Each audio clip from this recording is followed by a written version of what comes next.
Hey, Mitch. Oh, hey, Ed. How are you? Well, where are you? I can't see you. Wait a second. Oh, Oh, here I am. what happened? How you were just invisible? Yeah, I know. I found this suit in the desert, Ed, and I put it on. And ever since then, I've been able to do this crazy stuff. You wouldn't believe it. I don't believe it. You mean like the greatest American hero? Yeah, something like that. Hey, believe it or not, Well, Ed. you know what? Actually, he can do some really cool things. Do you have super strength? No, I don't know how to do that yet. But believe it or not, Ed. What about can you shoot lasers out your eyes? No, I can't shoot lasers out of my head. But listen, believe it or not, Ed, I could. No, I've got an idea. What about flying? Come on, the greatest American hero. You know can what? fly. No, Yeah. believe it or not, I could do that. Watch this. Are you all right, Mitch? I can see my house from up here.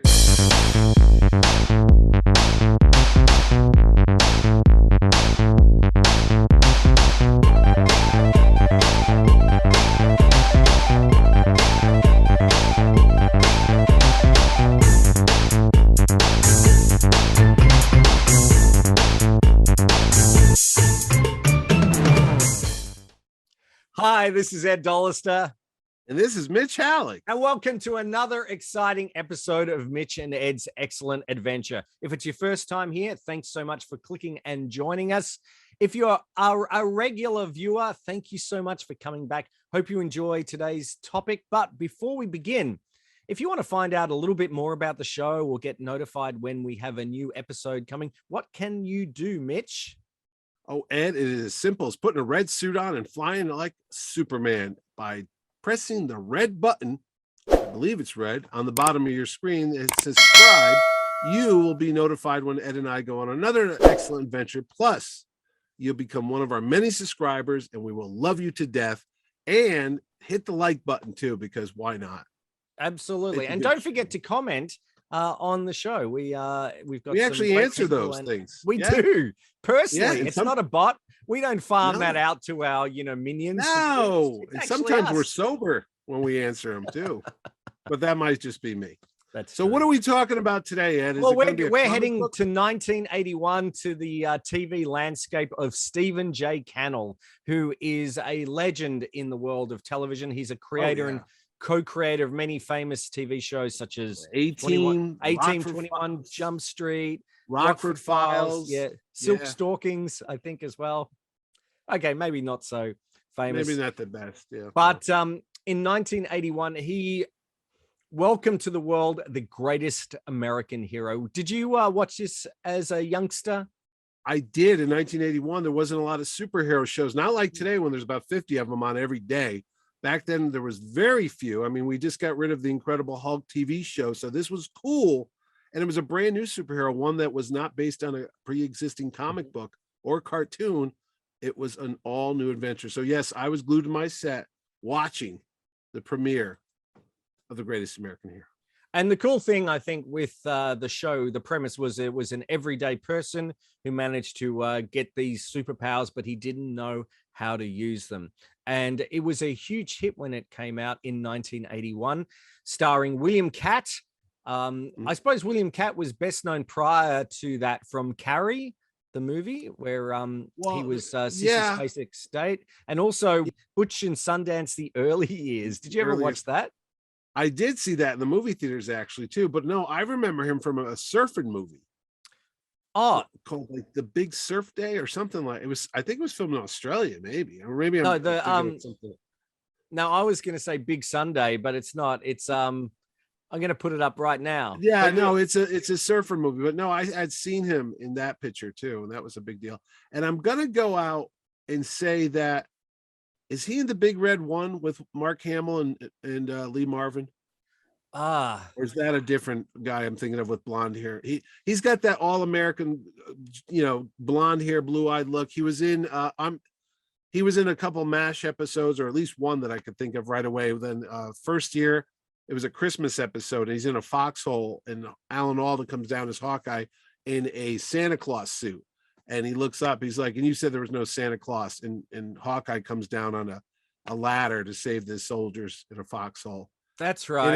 And helicopter. after the series, people might remember him from Baby Secret of the Lost Legend. Do you remember that movie about the Oh yeah, the dinosaur? dinosaur thing. Yeah. I do remember that. Wow, I Yeah, forgot with all Sean about that. Young, and Yes, he, yes. and he was also in a really good horror movie called House, which had a bit of it was a bit of a funny, a bit of a Yeah, comedic horror, which was kind of yeah. good. No. So And I believe, if legend says it, he was one of the actors up for the character of Luke Skywalker in Star Wars. I I believe I he was could one. see that actually. Yeah, they Yeah. had like groups of people. Like Lucas had 3 actors, and he had like sets, and he would test them all. There was the Mark Hamill, Harrison Ford, Carrie Fisher group, and then there was the Terry Nunn, I think, the singer, Yes. and like Christopher Walken and or Perry King or somebody else in another group. And then there was another one, I think, that had William Katt. And then he would just test different groups and see which ones worked better. And that's how they got the people. But I do believe he was up for the part of Luke Ah. Scott. Even Freddy Krueger was up for that too. Richard Robert Edlund? England.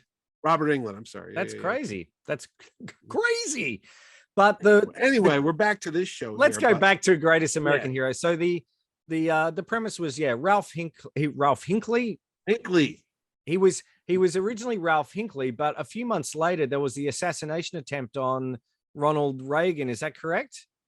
That was correct. In fact, the shooter, David Hinckley, was coming right down the street here in New Haven, stalking a young Miss Jodie Foster, who was attending Yale University at the time. Oh. And he was obsessed with her. And she was in a movie called Taxi Driver with Robert De Niro years ago.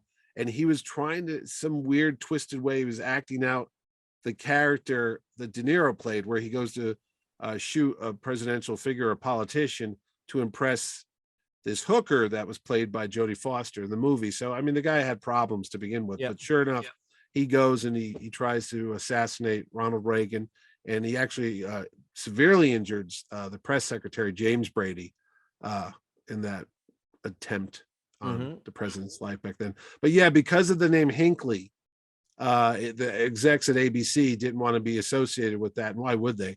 So they did change the character's name from Ralph Hinckley for a while to Ralph Hanley. Yes, Hanley. Yeah. So they did some little bit of like a bit of overdubbing, and for the rest of the season they didn't really mention his name. For subsequent he goes series, back he to went back to Ralph Hinckley. Yeah, that was actually a better name. I don't know why. It just sounds more nerdy.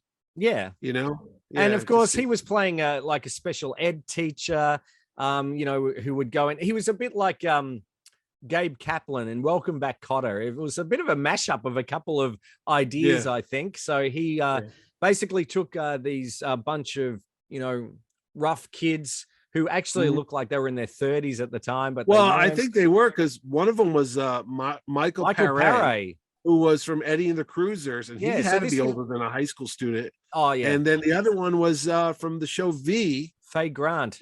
Faye Grant, who would marry Stephen Collins, I think. That's right. That's right. Yeah, I had a bit of a crush on Faye Grant. She had. Who didn't, Ed? Who didn't? Right. We all wish we were Mark Singer. Oh yeah, we have to talk about V. We have to talk about V one day. Yeah. But anyway, back to this show. And so basically, he took the group out on a road trip where he accidentally bumps into FBI agent Bill Maxwell, played by Robert Culp, who was, a well-known established actor by this stage, best known for maybe I Spy, I think, and a few other things. He had a movie career as well as that. He did. He was one of those guys that was always on TV. He was in a couple Columbos, and he would always pop up on a TV movie or something. He was one of those, I don't know, like almost like a cookie cutter type of guy from the 60s and early 70s. You could put him in any show and he'd be fine for it, but it was a very fun actor, Robert Culp was. Yeah. So by happenstance, they all end up in the desert. There's some problems. Their car breaks down. Robert Culp's car almost knocks down Ralph Hinckley, and then all of a sudden they see these strange lights, and there's homage to Close Encounters with some quite nice special effects for TV at the time, I thought. Bill Maxwell's dead partner gives Ralph Hinckley a box with a suit in it and gives some instructions. He loses the instructions and hilarity ensues as he tries to figure out basically what powers does he have. And he's struggling with his divorce. He's got his divorce lawyer played by Connie Selica. She was married to Gil Gerard, wasn't she? She was, but then she married John Tesh, who was the host of Entertainment Tonight. Entertainment Tonight. Oh, there you go. Yeah. That's how I knew her, though. But she was like one of those model actresses. You'd see her like on a lot of TV commercials as well. Yes. So. No, I was just going to say the makeup on the aliens. Remember, I was just talking about Stephen Collins from Tales of the Gold Monkey. Yep. The makeup on the aliens kind of look like the monkeys suits from Tales of the Gold Monkey. They have these, like, first episode, the pilot, Tales of the Gold Monkey, they have these big man apes that were like guarding the gold monkey statue. But the aliens on Greatest American Hero look like those monkey faces without the hair. And they were like spray painted like a whitish blue. Yep. And they had the white uniforms with the insignia on it over there, which is just a pair of scissors. You know that, right? Yes, that was Stephen J. Cannell's inspiration, a pair of scissors on his desk. And it looked like the handle of it. So, but no, that I just always was taken back. The aliens didn't look that's scary or something. But what was the point of them giving him the suit? Was he supposed to be a guardian?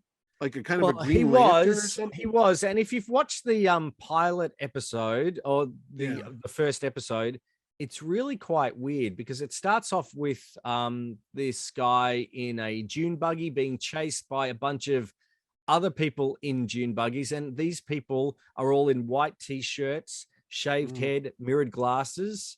And they're these religious types. And then he gets captured and then it goes to the opening credits. And then you find out that it's actually Robert Culp's partner, and he who comes down, who's dead. He's actually dead, and he's the one who hands Ralph the suit, and it's really weird. It's not like how I remembered it in the first episode. While we had the opening theme, we didn't actually have it sung by Joey Scarberry, the theme to the Greatest American Hero, which is. Believe it or not, but I thought you were going to at least sing. I thought you were going to at least do. I was going to do it, but believe it or not, we can't sing that song because of copyright and trademark infringements. That's right. If we could, we would do it right now. We don't want to get sued. Believe it or not, it's true. So it's true. Mike Post wrote the music for it. He was like one of those. He was the John Williams of TV theme songs back in the day. Like every show had a Mike Post theme song, you know. So. And this one by Joey Scarberry got to number 2 on the Billboard charts. It was a huge. Everybody knows that song. Everybody. They do. Well, they used it. Remember in Seinfeld with Seinfeld, it was George's like ringtone or his answering machine on his answering machine. Believe it or not, George is not here. He's not. It's a peppy song. It is. You just can't help but get like crazy when you hear it, you know? And the show itself is, quite good, quite fun to still watch. The visual effects, they use a lot of video, the green screen or blue screen back in those days. Not like here where it's no, it looks like this a little bit, you know. Well, you know what? That's actually probably a little bit better, but I know. Well, I would hope it's been 40 years since that show came on. I would hope we have better effects, but so the show ran for the first season with great success. Second season came along. It ran for a third season where it started to run out of steam, and they were going to do. They felt that it was, I suppose, cancelled a little bit too early, so they came up with sort of a maybe a soft reboot. And it was called The Greatest American Heroine. Yes. And not the drugs. No. I always get where you hear that, you're like, ooh. Yeah, it must be my Aussie accent. That's okay. No. Here's the thing. Go back real quick. They had produced 4 episodes, but ABC like canceled it and didn't even air those 4 episodes. They took the last 4 and they packaged them up like a TV movie type of thing, like we've talked about before, Yep. where they would take these 2 1-hour shows and bridge them and make it like a 90-minute movie. So that's how you got to see the last 4. Or if you get DVD collections or Blu-ray or whatever it's on, you can watch them all. Maybe in syndication they put the rest on, but I do they know did. They put that last the Greatest American Heroine, which was the soft pilot reboot. Yeah. They added in syndication, and they made that as like the official last episode of the series. But it actually didn't air until 1986. No, I know. Show. So even though it ran not for only 3 that, seasons, it didn't air on ABC. Ah. If I remember, it was like a pilot almost for like a new series. Yes, but I think I might be wrong, but I think it aired on NBC. I think Stephen J. Cannell had such success with the A-Team on NBC, he took it from ABC TV and said, "Hey, if you want, you could have the Greatest American Heroine too." And I think that's what they showed it as a TV movie. Yep. Over there at a competing network, but they just didn't. I don't know if the ratings weren't good or what. They didn't take the bait. Yeah, it didn't fly. So thank you. So so that was it. They did look, there was been a lot of talk of a reboot. There was going to be a reboot in 20 I think it was 2018 that they looked at, and they had oh, there you go. They had Hannah Simone from the new girl? The new girl, yeah.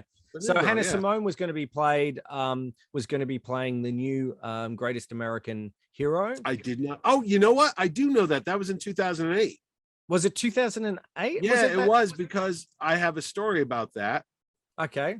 Would you like to hear it? Of course I would. No, that's all we got time for. No, of course I would. Okay, good night, everybody. I'm not going to tell you my story. Well, Ed, as we all know, I am the world's greatest con producer here in Connecticut at Terrificon. But my very first 3-day show, I had amongst my guests, who you might ask, who could it be but William Katt and me? That's right. He was my guest at Bridgeport, Connecticut, where I brought 3 days of Comic-Con fun and excitement to Connecticut. We're going to have to put a sponsored by thing up. Sponsored by Mitch Halleck. And I brought William Katt there, and he discussed how he had started a comic book series or company, and they had done a comic book adaptation and new adventures of Ralph Hinckley as the Greatest American Hero, amongst other things. He also did his own comic book right there. See, that wasn't based on the So there is a series he did too. But while we were talking, at the time they were going to do it. This was 2014, the show. And in 2008 is when the stories started surfacing that there was going to be a reboot, and everything takes forever in Hollywood.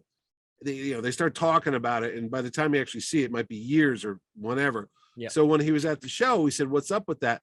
They had planned on bringing it back, and like you said, they were going to get a young female lead to be the star of the show, and Ralph Hinckley was going to return, but he was going to be in more of the Robert Culp role, or as a mentor to her and tell her how to use the suit and what to do. And he was going to be like the grandfatherly like type dad position, like the old Batman teaching the new Robin or whatever. So whatever, that never came to pass for whatever reason. But I don't know where it is now, but it was in the works for a long time. I think it's sort of just on the back burner for the moment. I'm sure they'll dig it up eventually and bring it back, because it's quite it's not like it's everywhere. It's not like superheroes aren't hot at the moment or have been. No. Plus, it's part of a culture. For a show that lasted only 3 years, it's like embedded in the memories of so many people. Like if you watch The Family Guy, they make a reference to it. The Greatest American Hero, he'll be in the suit, and they play the theme. We talked about Big Bang Theory. Don't you often Big Bang see Theory? Sheldon That's right. wearing Sheldon would wear the shirt often. Yeah. So I mean, people. It's still fondly remembered though. Oh yeah, and it's the song encapsulates it. I think it takes you back to 1981. They did bring out some toys, but they did not too many toys. And Mego, were they Mego toys? Yeah, Mego brought out they had a Ralph Hinckley and they had a Bill Maxwell figure, and they were packaged together with a car, like there was like I think a Volkswagen Beetle in a little play set, similar to what they did with Chips and a few of the other toy lines. However, this was in the last days of Mego.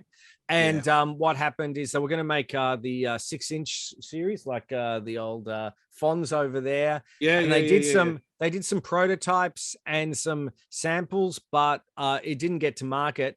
A few have come out that were that have been found by collectors, and they're worth a lot of money. So they actually had Connie Selica, they had Robert Culp, and they had William Katt figures, but they're hard to find.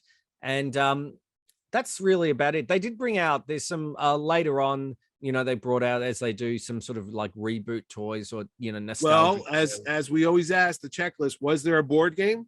That's a good question, and I didn't see one. So, but if there is, I'll put it up right now. Was there a lunchbox? I'll tell you what, though. The problem with this show is, and I'm not to be raining on the parade of the greatest American hero, but that goofy flying, like, wait, let's do it right. Let's do it. Ready? That got old fast. Okay. Yes. I mean, I was like 13 or 14, and the first time you see, and the legs go up, it's funny. But the 50th time, it wears thin. Much. Plus, they'd even show in the opening credits that I can't fly. I don't know how to use my super suit. We get it. That's the premise. We already know. Stop. Yeah. But they kept doing it again and again and again. And the funny thing is, to watch the show, the character of Bill Maxwell and Ralph Hinckley, they become friends over the course of the show, because just like this, the two leads hated each other. Yeah. Just like our show. It takes a long time. This is all good acting, isn't it? You don't even want to know what goes on behind the scenes. So they grew to like each other, Robert Culp and William Katt. Oh. But the other reason why we talked about the show didn't come back is because Mr. William Katt is the son of actress Barbara Hale from the Perry Mason fame, and NBC had rebooted the Perry Mason Adventures with Barbara Hale, and William Katt became a regular on that series of movies or TV movies, and he had other obligations. So when the 3 years was up and the Greatest American Hero wasn't going to come back, he was like, I already got another gig. So he went on to that. And I do know he made a lot of money in the real estate business when I was talking to him back in the day over here in Connecticut. Yep. When he was here. And what was the other thing I was going to? Oh, little known fact about Robert Culp, huge comic strip fan of a series called Terry and the Pirates by an artist named Milton Caniff. I've heard of that. Yeah. And so much so that Mr. Culp wanted to be a cartoonist if he didn't become an actor. So much so he would actually practice drawing and stuff like that. And just before his untimely death, he was, I think he was going to head towards your way, towards like Hong Kong and such, to do a TV live action movie of Terry and the Pirates. But unfortunately, he fell and banged his head and had a contusion and passed away like days afterwards. Just simple little accident like that. He was going out for a walk or a run. And I remember this because he was supposed to be at the New York Comic Con, which is not so much down the street, but about 90 minutes from here. Yeah. And about an hour. And he was going to be there that weekend in October, but he just passed away in late September, because I remember they had William Katt there, and it was going to be a reunion of the Greatest American Hero cast. And unfortunately, Mr. Culp couldn't make it because he had passed away. Yeah. But I was going to say something else about the other thing that the Greatest American Hero, one of the first that ever did, is Stephen J. Cannell had a famous logo. Yes. At the end of a lot of his shows, where it looked like a bunch of paper, like the writer would throw the paper in the air from the typewriter and it would fall into the sea. Letters would come up and made it, an SJC. That was the first time you ever saw that on a Stephen J. Cannell production, was on the Greatest American Hero. That's up there with the Sit Ubu Sit. Good dog. So it is up there with Sit Ubu Sit. And I have to say this. One of the things too that I had heard is, if it went to other markets back then, the United States, sometimes we get a bad rep around the world. So the title is called The Greatest American Hero. Doesn't play all the time in some parts of the world because, hey, they think the Americans and sometimes we're a bit of jerks. Yep. So I don't know if they retitled it The Greatest Australian Hero when it played down your end, but No, it was definitely The Greatest American Hero. Yeah, so. yeah. All right. Well, Though he did look a little bit of like an Aussie surfer, with those curls. So yeah, he is what he is. But anyway, that's it. I mean, there's not much to say. No, All there 3 isn't. seasons are on DVD or Blu-ray, and I'm sure they're probably running on like one of these Me TVs or here they have a lot of old retro television channels now, and I'm sure that's popular. And really, the best merchandise you can get is the t-shirts where you can get pretty much everywhere. I'm surprised Retro Action hasn't done one. Retro Action, they make these little figures that look like Kenner Star Wars. That's right. Reaction. Yeah. That is odd. So maybe it's in the pipeline. Maybe it's coming sooner. Why aren't there a Funko Pop Greatest American Hero? You think Funko Pop has done everything by now, but then you're like, wait, they didn't do that yet? And we're still waiting on our Funko Pop, so you've got one, I think. Don't I've you got have one actually. I have one. I'm still waiting on mine anyway. Yeah. That's about it. I don't have anything else to say. No, that's good. That's it. I have one story. Yeah, okay. I have a story. Yeah. A little behind the scenes story. Yeah. When we were here and the end of the show was on a Sunday, and Mr. Katt had to get from Bridgeport, Connecticut to JFK Airport, which is about, 90 minutes or so. Mm-hmm. And it was about 4:00 and he had an 8:00 flight. And the limo, which I had arranged, hadn't come to pick him up yet. So he was starting to get a little anxious. He wanted to know where his ride was going to be. And I remember him coming back into the building, not too happy with me. And he says, "Okay, Mitch, where am I going to stay tonight?" And I go, "Well, in your bed." No. And he goes, "Well, it's 4 and I'm not going to make it to the airplane," because he thought there was going to be a lot of traffic. I go, No. There'll be plenty of time to get to the airport and check in. You'll be fine. And I remember thinking, well, if worse comes to worse, Mr. Katt, you could always put on the red suit. That's right. Fly home. But I didn't say that. But then the next day he wrote me a nice letter apologizing because they got to the airport 2 hours before the flight. Everything was all set. And lo and behold, he was back in Los Angeles and everybody was happy once again in the land of fandom. That's good. It. That's my little story. That's my behind the scenes. I thought you were going to say you personally drove him. I know. What I did is I put the red suit on, and just like in the opening, I put him on my back and we flew. We went, ready? Whoa! We did one of those in William Katt. You know what? You should take a William Katt right now and put him on my back. I'll see what I can do. There's only so much me and my team at our budget. So ever that's since the greatest. Douglas Trumbull died. Yes, I know. Yeah. So that's it for the Greatest American Hero. It's still good fun to watch. Check it out. It's available pretty much everywhere and on DVD. You know what's also available? Our show on YouTube. We got over 55 episodes of pop culture goodness, but how can you find out a little bit more about it, Mitch?